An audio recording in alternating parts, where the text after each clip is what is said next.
उसी समय श्री रामचंद्र जी का रूप जानकर लक्ष्मण जी ने कोमल वाणी से लोगों से रास्ता पूछा। यह सुनते ही स्त्री पुरुष दुखी हो गए। उनके शरीर पुलकित हो गए और नेत्रों में वियोग की संभावना से प्रेम का जल भराया। उनका आनंद मिट गया और मन ऐसे उदास हो गए मानो विधाता दी हुई संपत्ति छीन लेता है। कर्म की गति समझकर उन्होंने धैर्य धारण किया और अच्छी तरह निर्णय करके सुगम मार्ग बतला दिया। तब लक्ष्मण जी और जानकी जी सहित श्री रघुनाथ जी ने गमन किया और सब लोगों को प्रिय वचन कहकर लौटाया, किंतु उनके मनों को अपने साथ ही लगा लिया। लौटते हुए वे स्त्री पुरुष बहुत ही पछताते हैं और मन ही मन देव को दोष देते हैं।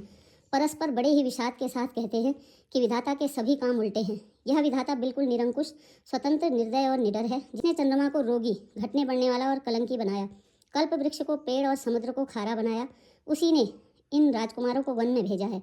जब विधाता ने इनको वनवास दिया है तब उसने भोग विलास व्यर्थ ही बनाए। जब ये बिना जूते के ही नंगे पैरों रास्ते में चल रहे हैं तब विधाता अनेकों वाहन, सवारियां आदि व्यर्थ ही रच रहा है।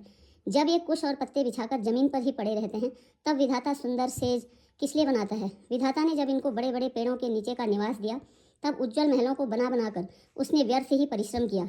जो ये सुंदर और अत्यंत सुकुमार होकर मुनियों के वलकल वस्त्र पहनते और जटा धारण करते हैं, तो फिर विधाता ने भली भांति के गहने और कपड़े वृथा ही बनाए।